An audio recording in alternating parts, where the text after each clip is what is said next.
When I was a child, I had anxiety and was withdrawn, but my parents didn't really identify it as anxiety. I think that they felt better saying that I was shy. There had been mental illness in my family, and acknowledging that their daughter had one would be admitting that, okay, now we have this huge task to deal with that we're not even sure how to handle. So as I grew older, I just kind of had some intrusive thoughts a lot where I wasn't good enough or I wasn't as pretty as the other girls, and I just kind of isolated myself. So after high school, I had my daughter, and I was in a relationship that was not very healthy, where I kind of was just surviving every day.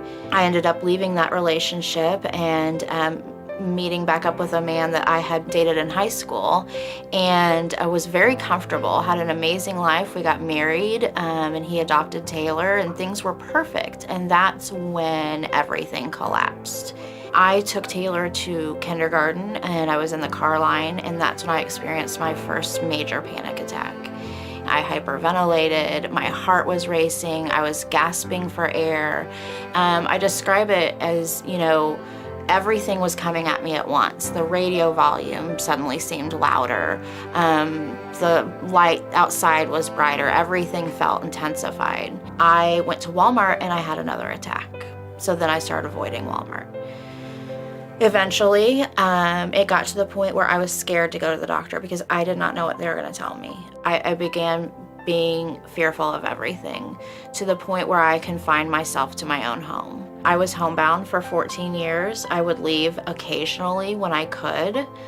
My kids started really being affected by my illness. As a kid, it was very hard. I didn't understand what, was going on with my mom. I was always so confused. Why couldn't she get out of bed? Why couldn't she go to these functions with me? I got very depressed because I was just existing. I wasn't living, and I was watching everyone else live without me. And I think the hardest part was the resentment that I saw with my children because they didn't understand. It's very upsetting, and I took that out on her, and I think that made things a lot harder for her as well to go through that with me. I decided that I was going to end my life. And so I wrote a suicide note to my family the night before, and I got up the next morning and I kissed my kids goodbye and hugged them really tight and told my husband that I didn't need him to call me that day, that I would make it, I would be okay. And I put on a brave face for everybody and sending everyone on their way, and turned on some music and went into the kitchen and took a knife and climbed into the bathtub because I did not want my children to see my blood everywhere.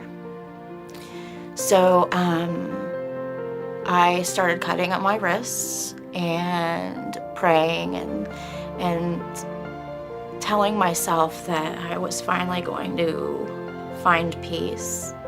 I'm so sorry. My husband knew something was wrong, thank God, and came home and found me and climbed into the bathtub with me, wrapped towels on me, and he said, "We're not doing this anymore. This is not going to be our life anymore, and we're changing it today." It was such an important moment in my recovery because I finally had hit such rock bottom. I knew that I was either going to die from my illness or I was going to die trying. Either way, I didn't want to go out without a fight. Then I gained the confidence to start taking the medication. Eventually, after a couple weeks, I got the courage to leave my home and go to church. I'm Catholic, it's very structured, and I knew what to expect when I went to church. I made it the first Sunday 5 minutes, the next Sunday I made it 10 minutes, and then the next Sunday I made it the whole entire Mass. So it was wonderful. After that, I decided, okay, I'm doing good on the medicine. I can finally feel like it's cleared the cobwebs in my head. I didn't have so much what-if thinking. My mind was so powerful that it would cause physical symptoms. So I knew that my next step had to be therapy. I got to the point where I was doing so much better. I wanted to give back, and I wanted to change the face of mental health, and quickly realized that all of the pain that I had gone through turned out to really be my purpose.